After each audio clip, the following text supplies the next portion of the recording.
guys, it's Viktor Devonne, and you're listening to WEBurlesque, the podcast. Special thanks to Dolores, Rob, Joseph, and Michelle for their continued support on the WEBurlesque Patreon. If you want to be just like them, you can go to patreon.com/WEBurlesque and give us some support. Thank you very, very much, and enjoy the show. This call is being recorded. If you do not wish to be recorded, please disconnect at this time. This is WEBurlesque, the podcast. I am your host, Viktor Devonne, and today in New Jersey anyway, it is a somewhat overcast, gloomy, gray day, but I don't know how it is in Boston or the Boston area, where my conversator of the day is Benji Bombay. Hello, Benji. Hi there. It is also overcast and gloomy up here in Boston. Are you in Boston proper, or are you like in the Cambridge or the... Technically the Cambridge area, but I feel like I get to say I'm a Bostonian because I lived there for 8 years. Oh, okay. Where were you before you moved to Boston? Well, I was born in a tiny little country called Bangladesh on the other side of the world. I've heard of it. Yeah. Moved to the States when I was about 3 and grew up in Rhode Island most of my life, but moved here for college, or Boston for college rather, way back when. Oh, wow, I guess like 10 years now. So how long have you been performing? For a few years now. I think maybe started in 2015 or so. So, okay. Yeah, for a little while. Okay. Yeah, I saw you forgive me, I will not remember the name of the event, but I was visiting Lucky Charming, who is in the area, and I was doing his Dirty Pop show, and on the... Oh, that's great. And then I was at it was sort of a competition, I guess. It was sort of like a review, and it was in Cambridge, and I know Sherman was there because Sherman won with their Polar Bear act. And I know you were also there, and you performed as well. And I want to say you may have been a cowboy, if I'm remembering correctly. Oh yeah, wow, that was like my second performance ever. Yeah. Okay, well there you are. I think for Lucky 13, which is by WEBurlesque. Yeah. Yes. So I remember one of the elements of being in Cambridge that there was sort of like a butt rule. There was only so naked you could be on that stage because it was in it was in a bar that wouldn't allow, like, you couldn't wear like a G-string. So I remember that was a very specific element of choreography for a lot of people, where it's to sort of like avoid that.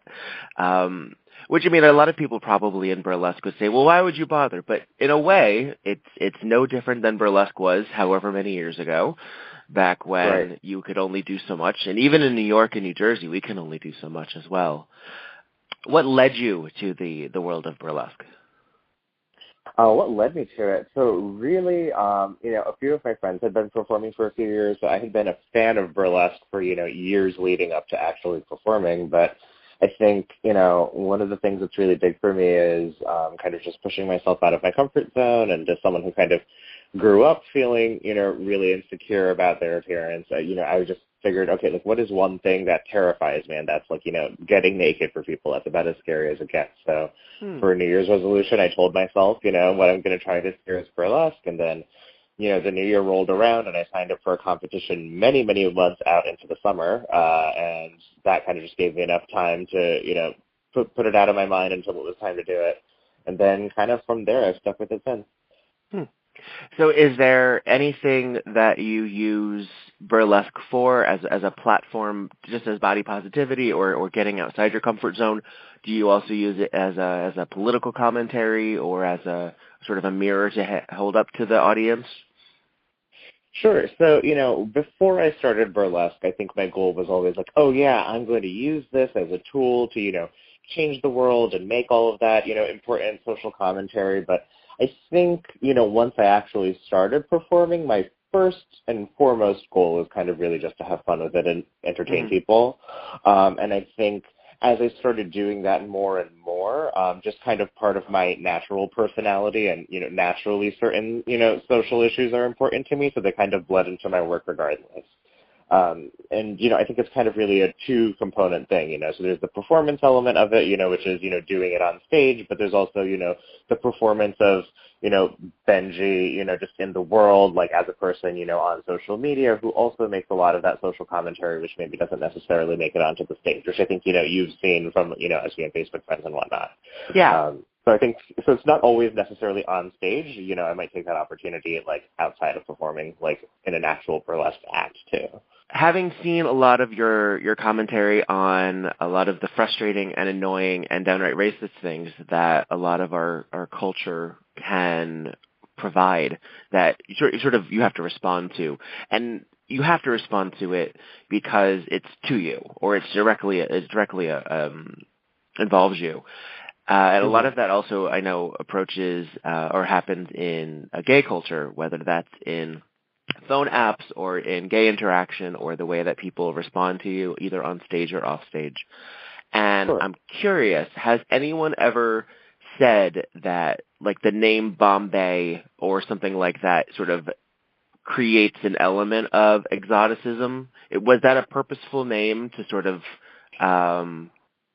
address that in advance? Yeah, that's a really good question, actually. So, you know, it's interesting because, people from India will also refer to it as Bombay now, but Bombay really was kind of a shorthand that a lot of colonizers had used to refer to Mumbai, which is also what people say that they're from. So, you know, when I started going into burlesque and I saw, you know, how it has this long history of Orientalism, I really wanted to, you know, specifically draw attention to that by picking the name Bombay, you know, because, you know, when you see, you know, all of these MCs saying, oh, like, you know, look at this real jewel of the Orient, you know, so-and-so with, you know, the bindi on their forehead. I wanted to be like, no, like, look at me, who's like an actual person from that area, you know, who gets to perform and kind of reclaim that title. And then, you know, there's this kind of other element to it where, you know, I'm like technically, you know, I was born in Bangladesh, which is very close to it, but not necessarily in India. And for me, that's also kind of a way to bring up conversations about how borders are largely artificial and they're kind of this, you know, inherently, you know, white supremacist idea to maintain, you know, boundaries to consolidate wealth and property. So, you know, for me, I feel like I have a claim to that name, but yeah, I've definitely had people ask about it, but I picked the name so that people could ask about it. Well, so when you were born in Bangladesh, how much of the culture do you, I guess, is a weird way of me asking because I don't really know how to ask it. How much of the culture that you were born into do you feel you've been able to maintain here?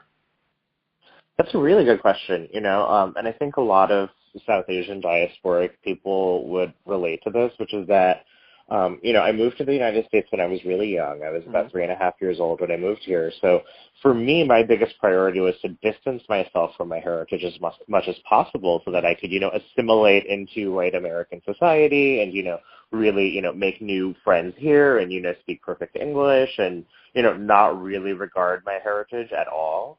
But it wasn't really until I started getting older, you know, started getting into, you know, my early 20s that I realized, you know, that's really an effect of colonialism and that's really an effect of white supremacy. And part of decolonizing that mentality is to kind of reconnect with my culture and my roots. And so I think I've only very recently started to steep myself back in those cultures and traditions as an adult than I did really have the opportunity to as a child. Do your parents still live in the States? They do, yeah. They're in Rhode Island now, so they're not too far away. Now, when you were growing up, were you othered? Were you considered, like, was that unusual for you to be? Were you in a largely white community, or was that addressed when you were younger? Sure, yeah.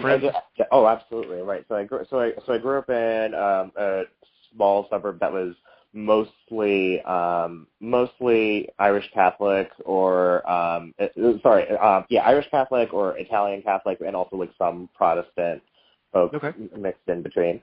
So it was definitely brought up a lot of times, but I didn't really understand, and I definitely felt that othering, but I didn't really have language to describe it because I didn't know that other people of color experienced that growing up. You know, I didn't really have too many other, you know, POC friends. So only as I got older did I realize, like, oh, this othering is like a phenomenon. It's not just like a weird feeling in my gut, and it happens to other people. And it was only until much later in my life that I realized that, that othering was kind of systemic and, it happens to people everywhere.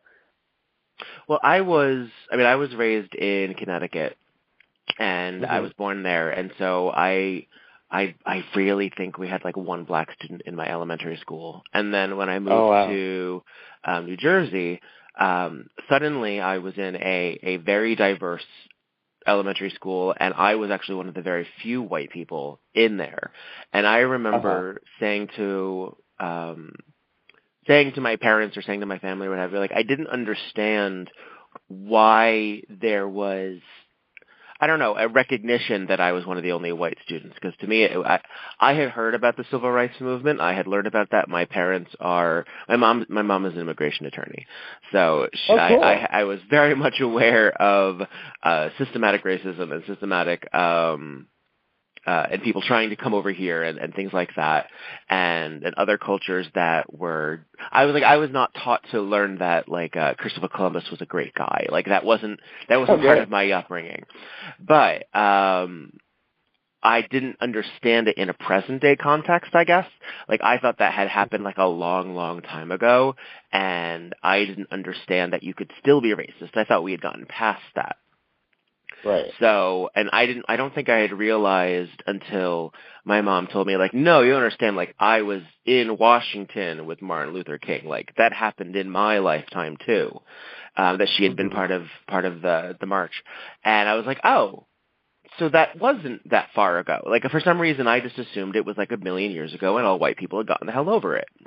And it also hadn't occurred to me that because of systematic racism and everything that has happened that white people are largely responsible for, that there would be cultures or people of different backgrounds or different ethnicities who would then look at white people with distrust, for lack of a better expression. Distrust or just outright like, you know what, you're not my problem. I'm not here to make you comfortable. And I was so thrown by that. I didn't understand because again, I was raised sort of like, like the world is a big tapestry. Woody Guthrie sang about this, and that's great. But I didn't know that. I didn't really think about, the pain or the still going on, or especially how classism was brought into it. So I'm curious how, when you were raised, what your viewpoint was of learning about how other people may treat you differently. I don't know. I don't want you to go into like, and then this time I was called this or what have you. But was there a element of that also infiltrating your growing up where you suddenly were like, you know what, I don't actually have to make white people feel all that comfortable? Right. That's a really good question. So, growing up, the environment was, I think, similar to yours, pre you moving to New Jersey, in that, I definitely did kind of also get, I definitely got the narrative that Christopher Columbus was this awesome guy, and he, number one, isn't. But, I kind of translated into a lot of other things, like how, I really had no concept of, what had happened to indigenous people in this country, because we didn't really learn about that at all. It was just, Thanksgiving happened and everyone got along, and we've been cool with Native American people ever since.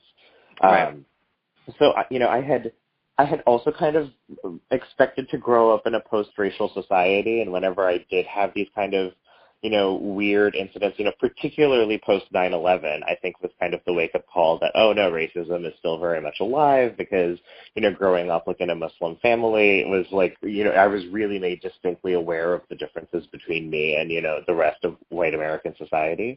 But it was a kind of very self-centered understanding of racism, because I grew up with it and thinking like, oh, okay, like people like me in post 9/11 America are really oppressed, but I didn't really have a concept of, how, indigenous people had been continuing to be oppressed in this country forever. And, I know you had mentioned how earlier I speak up a lot because I'm affected by a lot of these issues. But one of the things that I'm also working on is kind of speaking up about issues that I'm not affected by, because even very recently, very recently into my adulthood, I really didn't have a concept about how Black lives are treated in this country. So, I try to speak up about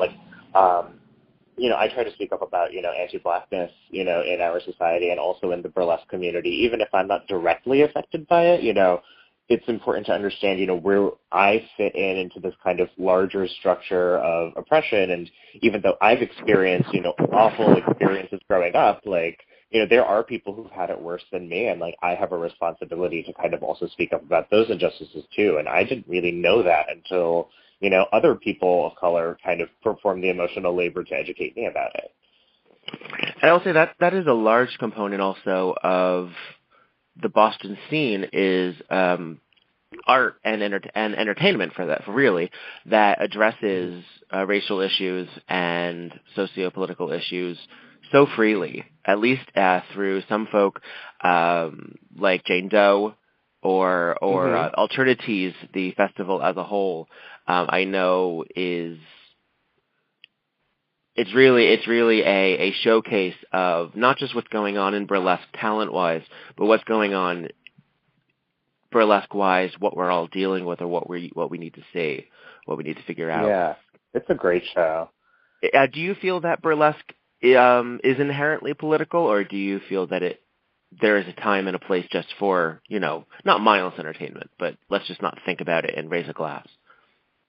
I would definitely say the prior. I was a political science major, so for me, everything is political, and when I say political, I want to be clear that I'm not just talking about governmental politics, who gets elected and who becomes president, but politics is really just the question of power, who has it, and how it is exercised, right? Mm-hmm. So everything is political in that sense, and that's why I really appreciate, festivals, such as Alternities, which I really feel are on kind of the cutting edge of, burlesque and social commentary, because, it really does create a space for people to protest and, really infuse their art with their social commentary.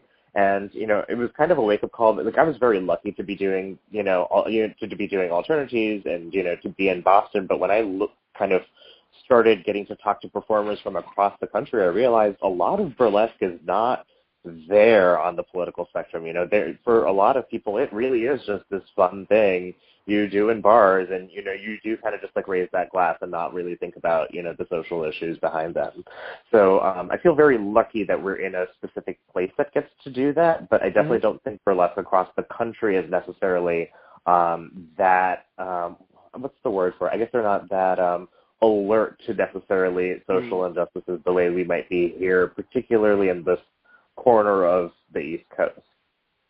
Well, I know that. White Elephant, when we started, we weren't very classic-minded. We were sort of goth, really. The first several acts that we did, we weren't really addressing, I wouldn't say politicals, but we were talking about people. We had a lot of group acts. We had a lot of acts about sort of queer people identifying. One of the first acts we ever did were two women in a coffee shop situation, one trying to catch the other's eye in a very, French cinematic way, but the gag of it was that there were two women, which sounds so well, obviously. But in 2006, that hopefully that was seen by someone as subversive. And I try to maintain personally, as a producer, director, whatever, mastermind of all things, as someone who is addressing both what's going on in the world and also, I guess, providing some levity, providing some relief, as it were.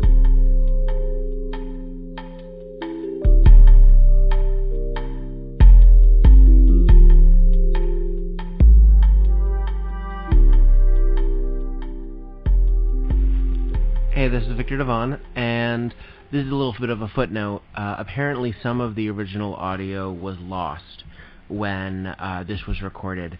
So just to give you a little bit of a juxtaposition before we move on to the next topic, what I was saying was that White Elephant's goal has always sort of been creating levity, but also involving political commentary or just reflecting humanity, because as we just discussed, and will continue to discuss. Burlesque is really just a reflection of humanity, as is most comedy and most drama. So we're going to move on to the next topic, but I didn't want to leave you hanging, because it really does seem like I have a comma there, and I totally did.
It's so terrible that we can actually just say there have been how many elections in our lifetime, but we know exactly what election we're referring to.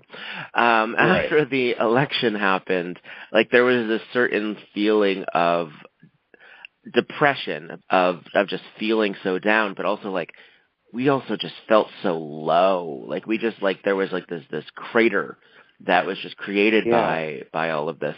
And some of us just needed to have fun, and I understand that.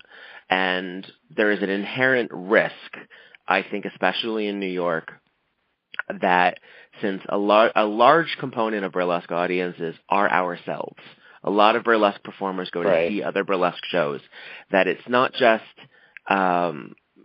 preaching to the choir, which is a term, but also sort of reveling in our own feeling of wokeness, as it were. Like, oh, see how good we are, how capable of feeling strong and powerful to each other, when we could be, doing that for other people who don't see that.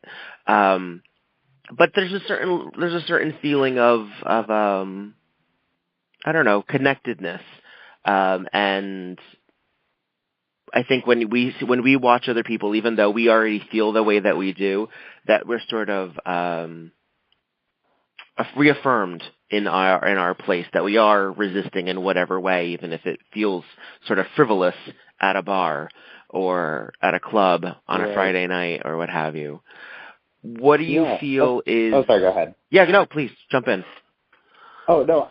Well, I mean, definitely, I definitely do want to get to your question, too. I was just going to say that's like a really good perceptive insight that you brought up, which is this kind of balance between, how do you just have fun for catharsis, which is very important and very healthy, and how do you balance that versus like the very urgent need to resist and, to create commentary. And I think that there's this, I understand why some people just want art to be fun, because we live in like a very depressing timeline. Like I feel that way especially.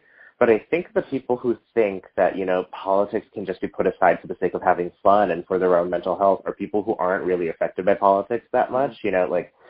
People of color can go watch, just a fun show, but for them, they are never escaping the reality of living in their skin.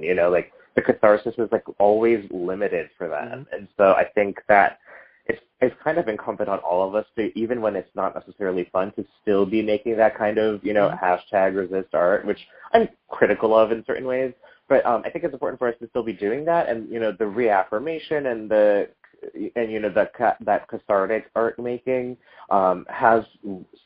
there's still room to do it. But I think we also kind of need to not go down that hole too far, because we can kind of I mean, I apologize for the language. Feel free to cut it, but like, kind of just be up our own asses about it. I think like Boston in particular. You are absolutely welcome to swear here. I promise. It's quite all right. Oh, excellent, great. Yeah, I just like I kind of have this. I kind of bristle against a lot of people in the Boston community sometimes because it can be a little self-congratulatory sometimes. Mm-hmm. Or people will be like, look at us. We're very feminist, and we're very big about being progressive and liberal, but liberalism, has a lot of pitfalls. It can fall into, neoliberalism, and feminism is often not intersectional. And, a lot of times I have to be the one to kind of be like, guys, we're not done yet. And, we can pat ourselves on the back, but there are people in this community who are still ostracized, right?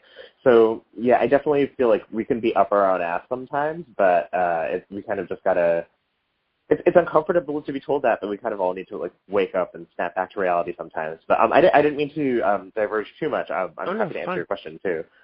I mean, one of the things that I say a lot of the time is that someone's saying that a gown and glove act, which is my catch-all for a classic or a non right. Yeah, we all have a vision of what that automatically means. Even though gown and glove acts can be anything, that we typically mean that it's a pretty lady or a pretty femme-presenting individual slowly disrobing to, feeling good yet again. And that there's no inherent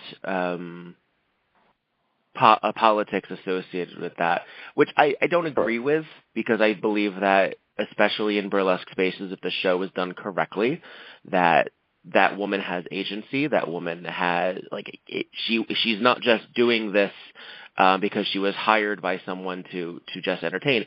She got the gig. She is her own manager. She is her own agent, her own costumier, her own choreographer, her own everything, and she's presenting herself to an audience on her own time. In a world where women aren't necessarily given the opportunity to say, hey, tell us about all the ways that you think that you're sexy. Sure. And also then you get into the possibility of that person being of a different orientation than gets frequent appearance in the media, or of a different body type, or of a different color. Right. I sort of feel that even a traditionally expected burlesque act, gown and glove, has the feeling of politics, because those are messages that we don't provide or we don't receive in our culture. And as masculine presenting individuals, you and I have sort of less to worry about with that. Like, I understand that we have, I'll speak for myself here, that when I go out on stage, and I've spoken to Broody Valentino, who is another fabulous entertainer, that like the immediate response is that, oh, it's going to be a funny act. And he's very rarely funny, frankly. He's usually very dramatic and severe. And I paint my face like a German clown, and there's an expectation, I think, that I'm going to be of a certain levity or of a certain what have you, and I can mess around with that too. I've had a lot of fun over the last 12 years playing with the expectation of the audience.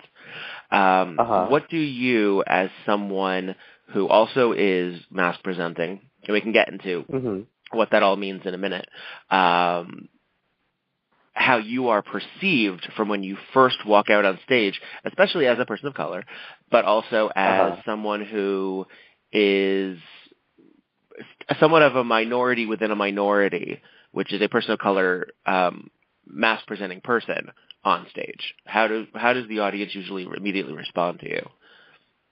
Yeah, I think you and I and Broody might have that in common, and that I think, I think people expect a lot of my acts to be comedic, and that's fine. I think a lot of times people will laugh at acts that aren't intended to be comedic, and it's really hard to know, where that comes from, right? Like, are they laughing because they think it's funny, or are they, laughing because they don't know how to react and it makes them uncomfortable? And, that's a really valid reaction too. But I also think it depends on what kind of mask presenting we're talking about, because I think, there are certain mask presenting individuals who can get up on stage and nobody will ever laugh at them, because I think if you're, a thin, muscly, able-bodied, conventionally attractive person by, European beauty standards, if you go out onto a stage and you do a serious act, everyone can immediately read that as a serious act. But I think, if you're not thin, I think, if you're, on the heavier side, or, you have a tummy or anything that jiggles, that is immediately reading as comedic to people, even if it's not intended to be. And I think that also kind of cancels out that mask presenting element to a certain extent. I think fatness is also inherently feminizing in a lot of people's minds. It's so, soft. It's soft, exactly. and it's vulnerable. That's exactly it. Yeah. Right. So I think that also takes away from a lot of that. So a lot of my acts, will always have both a masculine and feminine act to it. I don't think I've ever done a straight 100% boylesque act, and I don't think I've ever done a 100% femme act. I think every single one of my acts has had a transition from one to the other in it, because I've just never felt that I could occupy either of those spaces really comfortably. Well, if I may, as a queer person that you are, how do you feel that your queerness, whatever that ends up meaning, implies your presentation on stage? Do you feel that you're super femme at times? And I don't even just mean clothing wise, although it can mean, but also gesticulation and posture, because we have a view of sort of I don't know. I remember, if you look at old Hollywood movies, when they need to affect gay, although they only did it so often because of the Hays Code, they would sort of do the wrist, or they would just adjust their posture or their hip or what have you. These are social cues. They're oh, that's a gay guy. Got it. How do you choreograph yourself to sort of give the audience those cues, what you're presenting? That's a really good question. I think for me, I do kind of rely on a lot. I do lean on certain stereotypes to give those visual cues to the audience. So yeah, I have no problem, using, the softer wrist or a certain gaze or a certain pout to convey, femininity versus conveying, a stronger posture or a broader frame to convey masculinity.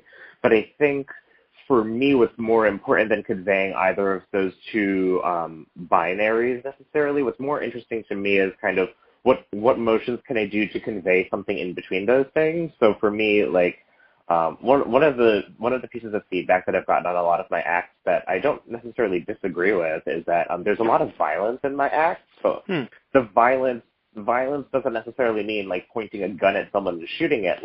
It's how I handle my fans, right? So I have these big feather fans, and someone had said to me after not the Lucky 13 you saw, but a Lucky 13 performance I did after that, they said, I had never seen someone use feather fans as a sword and a shield that they stab themselves with, right? And the feather fans are inherently feminine, but there's a certain violence to the way that they were handled as weapons. And I think that that's not something that fits into either gender, but it really reflects kind of, the violence of being torn between those two binaries, if that makes sense. I don't know if that's too lofty for podcast/radio talk, but no, we pride ourselves as being very sophisticated. By all means, please. Great, yeah. I know that's a little pretentious, but yeah, I think that in between space and kind of the conventions I use to convey that friction in the binary is more interesting to me than how I fit into either one of those to kind of more stereotypical gesture. So you as an individual, and we for an audience at home, I do like to mention that I did talk. I don't know. I talked about this with Ludolph Douglas too. That I'm going to ask you some questions about your transness. Are you cool with that? He's yeah. Well, what I'm going to do is I'm going to say that to the audience so that they know that we know this already. So that I'm not, because there's some things you don't just walk up to people and ask. And I'm sure you also, as someone who looks as you do, get frequently asked, "What are you?"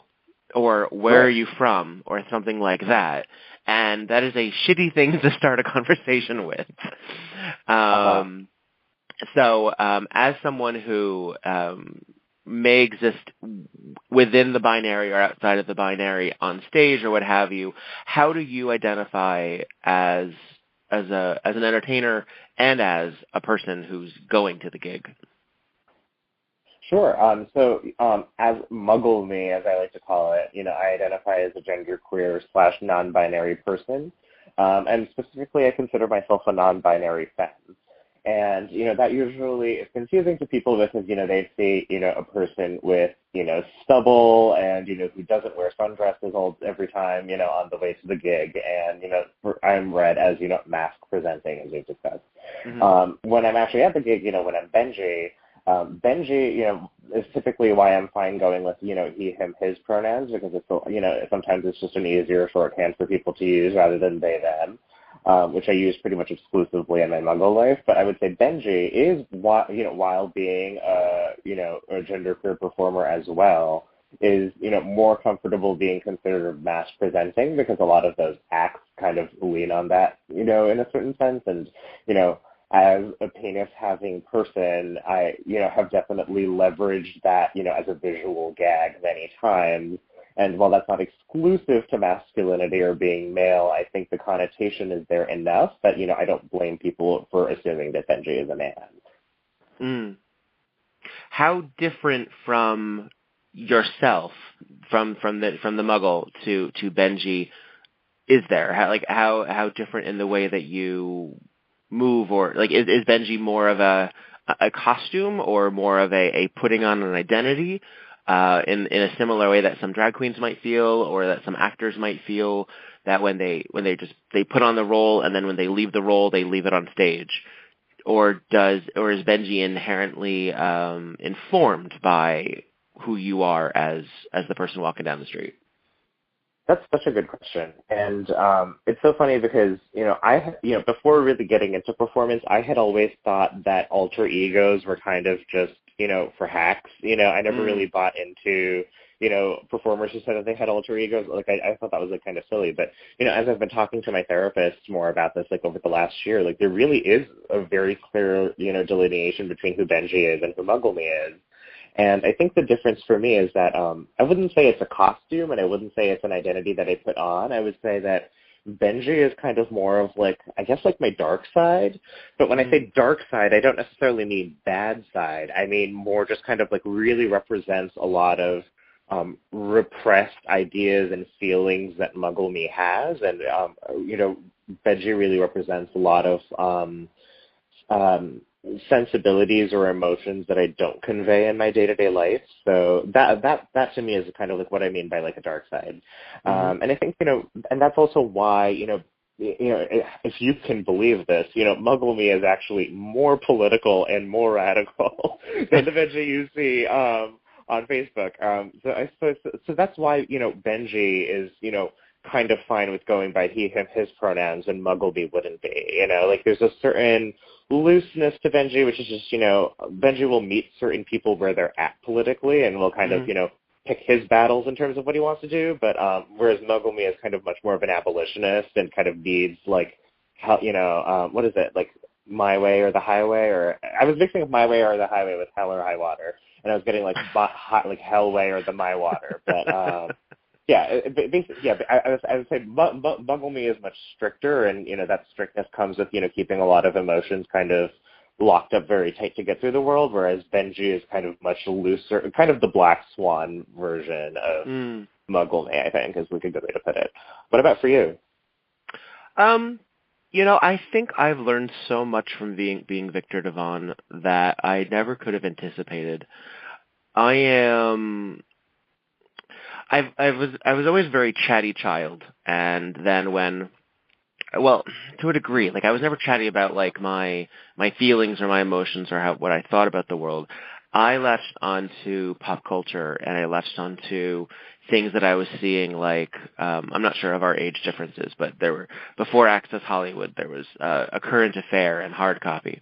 Mm-hmm. And I remember watching those and then reading, the entertainment section of, Newsweek or Time that my parents had, skipping right over the, the war, but going right to finding out why Madonna was burning crosses in her new music video, that kind of thing.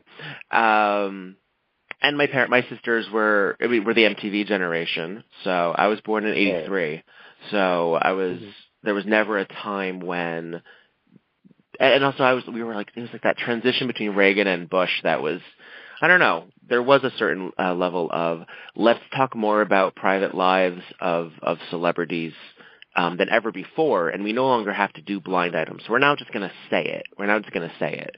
Back in the day, we would never say that Tab Hunter was gay, but we'd say there was a leading actor. Now we're going to start saying that Tab Hunter is gay, like that kind of thing. Right.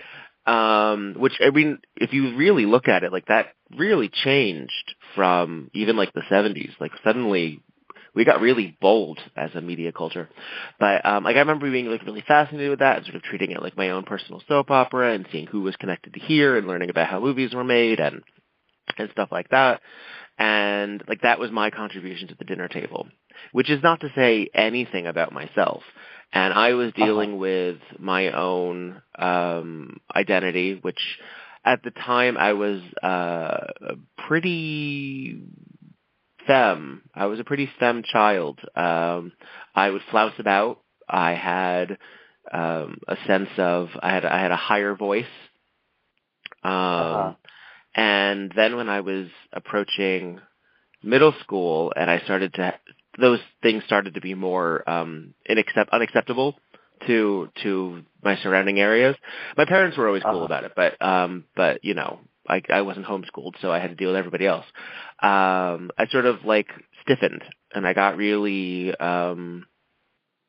uncomfortable in my own skin. And then I found Rocky Horror as a way of dealing with my own thing, where for every day, every week, I could just like chill. And it was like this just sudden relief, and even though that was really late in my development, that was in high school, like I was pretty stiff and uncomfortable in high school. I was a gay kid in a Catholic school when I wasn't Catholic. So I didn't even have that to go with. And I wasn't even raised with like guilt about myself, but I still felt like I had like to keep myself really secretive.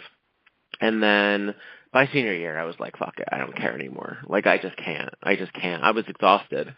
And then when I started doing burlesque in '06, which is a big jump. There's a big jump there, but I don't know. I affected an accent.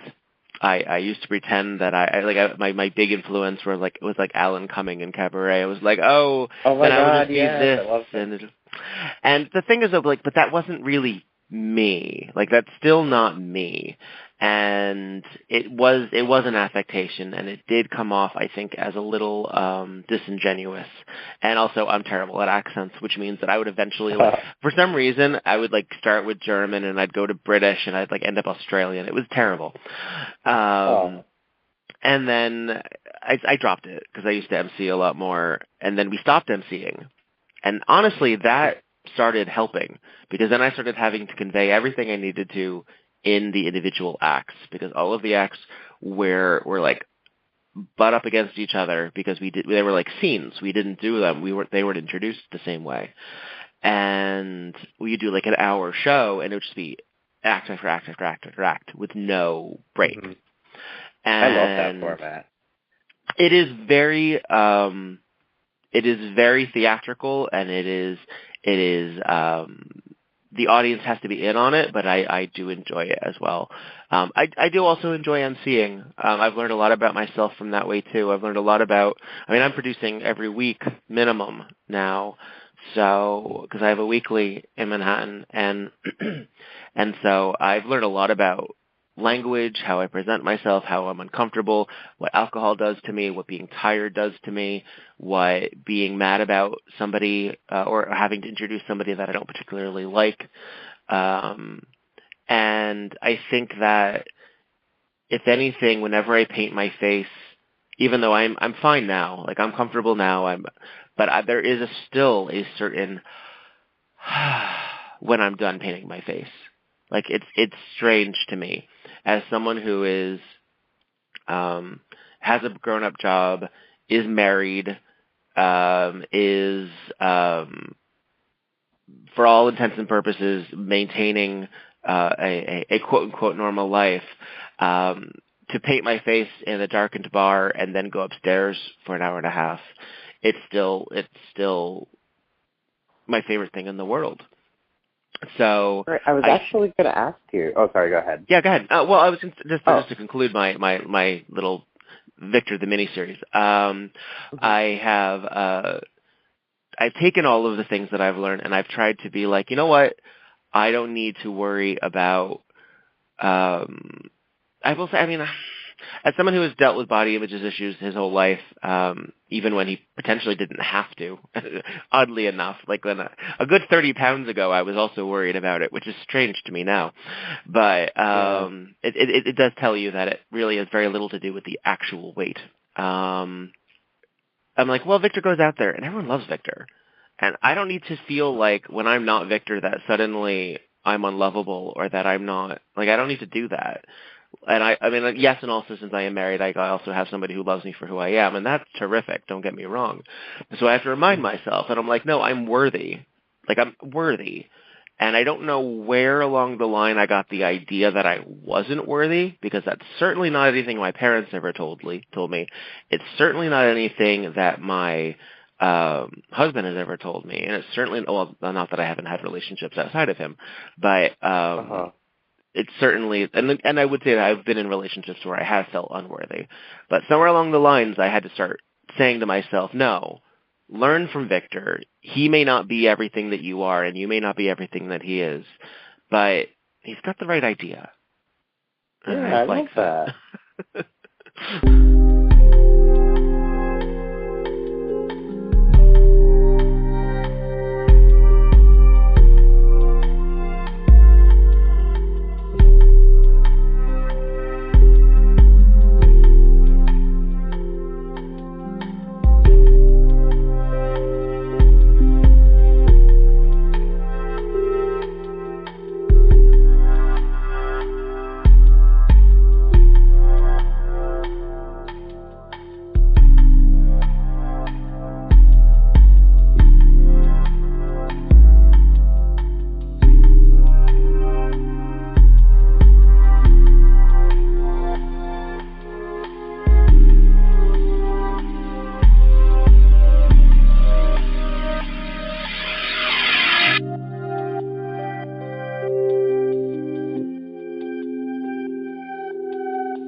So yes, you were saying, I'm sorry, you were curious about something. Oh, no.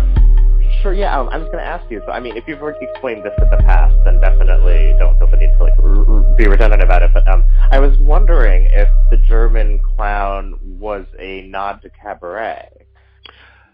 Very much so. It's funny. My references are Rocky Horror, because my Victor makeup. Although I just did a live video of me putting on makeup on Facebook. I wouldn't call it a tutorial, but I walked people through it. And I said that also the high arch of the eyebrow and all of that, that's very Frankenfurter, which is very Evil Queen. Yeah, very Evil Queen from Snow White, which is very like Germanic, Teutonic, and all that. When I first started, yes, there were Joel Grey and Alan Cumming as the primary MCs that I knew about at that time. Were influences, as was Raul Esparza in the Rocky Horror Show on Broadway, and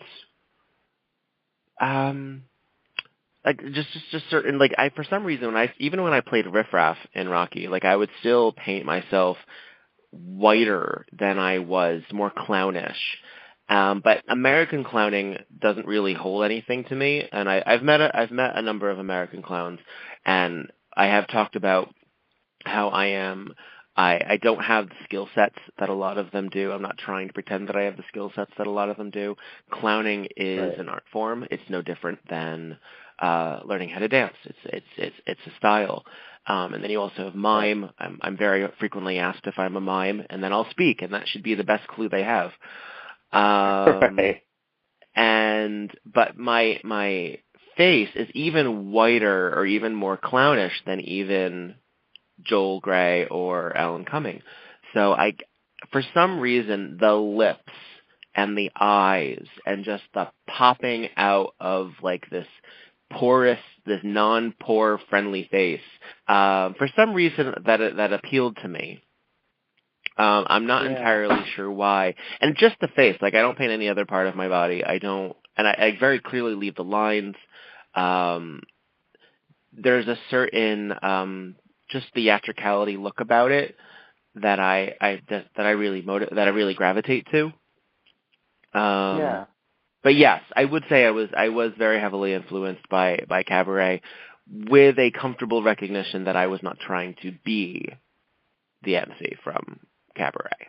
Oh, sure, yeah. I think it was just you were talking about having MC'd so many times, and kind of how you were drawn to Alan Cumming, who was also like, I think Alan Cumming, for a certain age of queer folks like myself, like Alan Cumming was a quintessential to like realizing one's queer identity. Yeah, absolutely. So I think that's just kind of why I was wondering about that. But I really loved what you said about how like you might not always be Victor, and Victor might not always be you, but like Victor might have the right idea, and I really like that, especially because I feel like even when I'm Muggle me, like being Benji has just changed so much of my day-to-day Muggle life, and like, so I used to work in like event planning, and I used to go to these like networking events, and everybody at these events would be like models, right? And they would just be like rich and extremely well-to-do and like very far along in their lives and older and professionally successful and very attractive, and I used to feel so intimidated by them. And then, that was before I started doing burlesque, and then,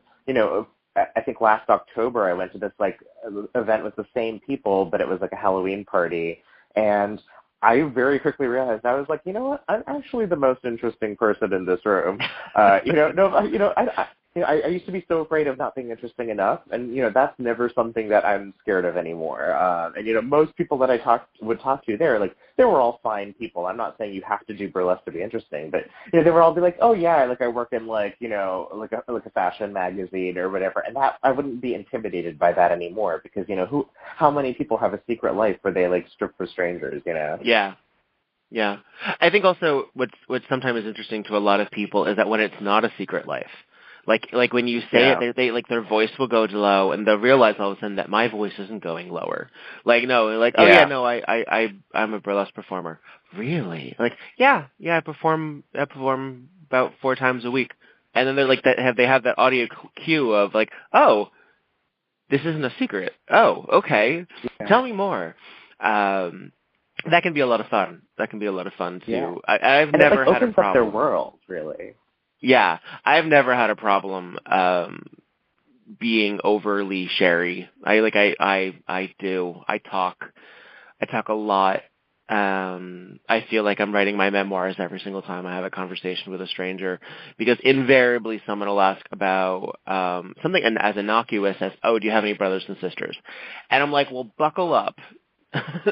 Because my father's been married 4 times, and here's all the siblings that I have, and the variations of them. Like it's just part of my I don't know, my go-tos in terms of like I can talk, and I can talk about like my major things, my favorite things. My favorite things include Madonna, Rocky Horror, The Golden Girls, musical theater of a certain era, and old Hollywood. And if I can get a lead on any of those things, Like, I can go. Like, it'll be a conversation. I will let you talk too. But I also want you to know how much I know on the subject. It's terrible. Right. Yeah, it's funny that you describe it as, every day you're writing your own memoir, because as a 90s kid, for me, like, I feel like every day I'm, like, narrating my own slice of life show, because that was, like, every TV show of the 90s. Like every day it sort of explains it all for me. When you went to school, did you have headphones on? So I had like the wraparound like headphones from like a Discman or a Walkman. Okay. Did you, when you went to school or start your day, listen to a song and have that be your theme song for the day? Absolutely. So the first album I ever bought was the Immaculate Collection by Madonna. Like, that was the first one I ever bought. I love that you specified. But the Immaculate Collection, by whom? Yes. I was doing that more for your listeners than for you, because I was like, they should know better. They appreciate it. Yeah, right. Okay. Yeah. Actually, that was one of the first tapes that my sister dubbed for me off a CD, because I didn't have a CD player.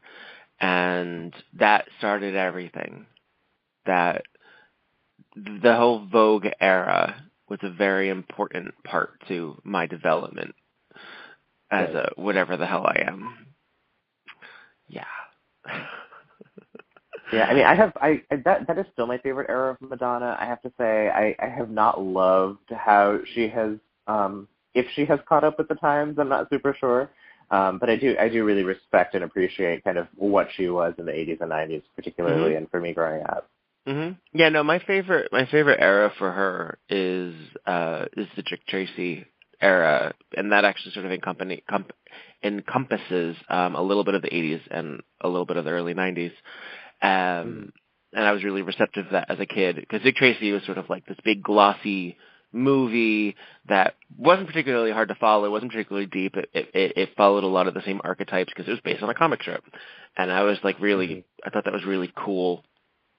So I want to switch gears ever so slightly, because I'm taking an opportunity here as speaking to an Indian American such as yourself and asking about one of my favorite things growing up.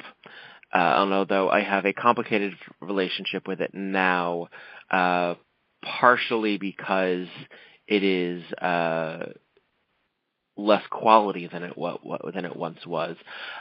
My first awareness of Indian culture was through a little series called The Simpsons. Oh, right. And I was a big fan of The Simpsons growing up, and I still am a fan of what was The Simpsons. Unfortunately, I hate to be that guy, like every other guy that says, yeah, it's no longer good. It's no longer good. Right. But I am curious, as someone who never really thought about the stereotype of Apu Nahasapita Pedalan, if you grew up with that as a detriment, or as a reference that was either particularly difficult, annoying, or if it ever even came up. That's a super good question. So, I guess, first of all, I guess I would say I identify as, Desi or South Asian American. I don't feel like I have a right to claim Indian American as I'm technically not Indian. But as far as, Apu goes, it's interesting because, are you familiar with, Hari Kondabolu's, The Problem with Apu? I am, and that was one of the reasons that I mentioned. Right. Okay, great. Okay, sure. Yeah, so, Hari Kondabolu does this really great investigation into it, and it's so interesting because, Apu is offensive now, and, Apu was also offensive growing up, but when I was younger, for me, I couldn't register Apu as offensive because for me, Apu was, the only, representation I had, goddamn it. So for me, it was, it wasn't really offensive so much as it was limiting. If I ever wanted to, get into showbiz or be big or anything, my highest aspiration was oh, maybe I can play a fresh off the boat Indian guy that works at a convenience store on TV. That was my highest aspiration for what I imagined I could be, because that was what I saw. So yes, it was really detrimental and damaging, but I really didn't actively experience that growing up, because for me, there was nothing else, I couldn't envision anything better. And I'm so glad that, someone can, finally start demanding better in this day and age. And I don't know if you saw, Hank Azaria's, response to it. But, so first of all, The Simpsons had, a totally ass-backwards response to it. But Hank Azaria, in this interview was I am really open to, whatever people's feelings are on it. And, I totally understand why this is hurtful to people. And I think, we just really need to have more South Asian people, on shows and in workrooms and in writers' rooms to make sure that this kind of thing doesn't happen again. And I thought that was a really gracious answer. But I think it's also important to remember that, I think people don't understand how fast things change. If you asked me in 2006 if we were ever going to have same-gender marriage across the country, I never would have imagined that. I did not think we were going to be there, and it took a whole lot of in part, people like you doing burlesque in 2006, that film cinematic coffee shop scene with two women in it, and all of those little things pushed us to it being such a commonplace, understood thing today.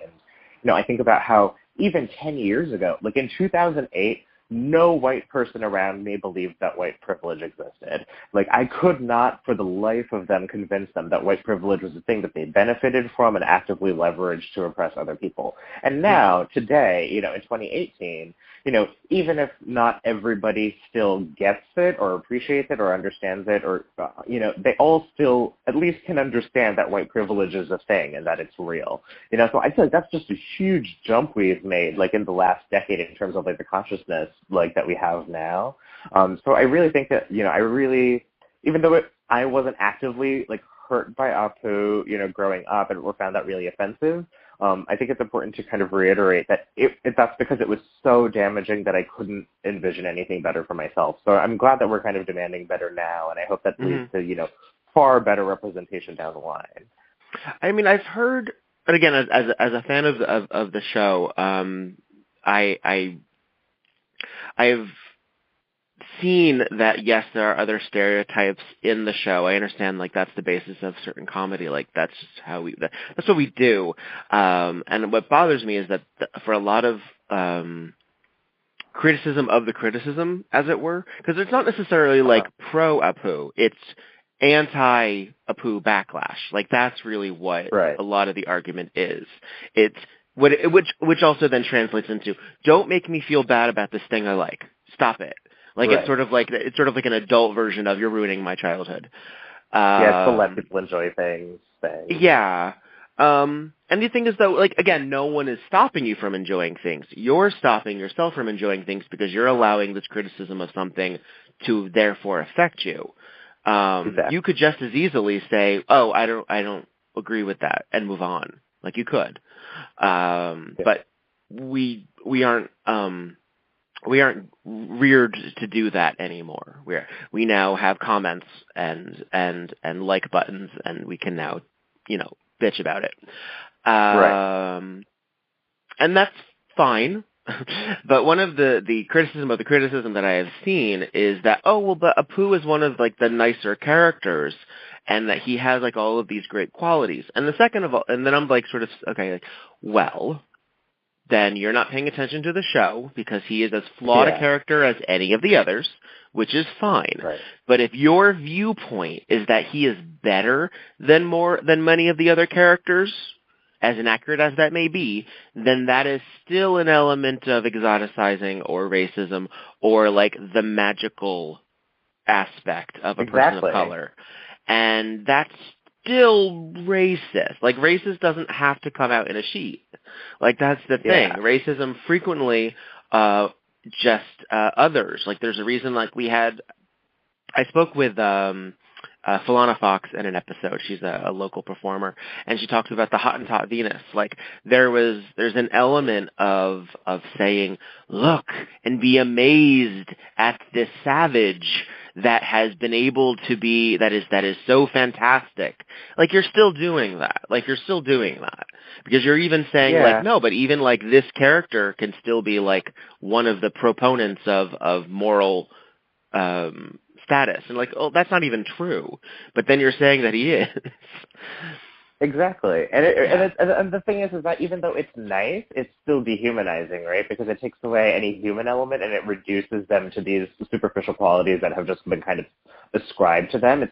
For me, it's like kind of how people, how people don't realize how it's racist. And people are like, oh, Michelle Obama should just be president in 2020, or like Kamala Harris and, Oprah Winfrey and Maxine Waters are going to save this country. And, it's like, right, I understand that it's a compliment because you're saying, these are like very powerful Black women that, should be like respected for how much work they do. But at the same time, it's still racist because it's this expectation that once again, Black women are just going to do everything for us. And you're treating them like that's wrong. You're treating them like fairy princesses. Exactly. Because like the second that they do something you don't like, Yeah, sorry, I didn't mean to take off. No, I jumped in. I was just saying that it's you're expecting as soon as they disagree with you on something, then you're going to turn on them too, and then you're going to be like, oh, I thought you were our savior, and that's frustrating. Well, Benji Bombay, thank you for chatting with me. I want to give you an opportunity to talk a little bit more about some of the things that you're doing in Boston that people should check out and things like that. You had a show last night. Where were you? Oh, yeah, sure. So Lady Luck Burlesque up in Portsmouth, New Hampshire does this show called So You Think You're a Lady or a Gent. It's an amateur burlesque competition, which despite being neither a lady nor a gent, I somehow won last year. So this year I got to just come up and do kind of like a victory lap performance and judge the new talent, which was so much fun. I love working with them.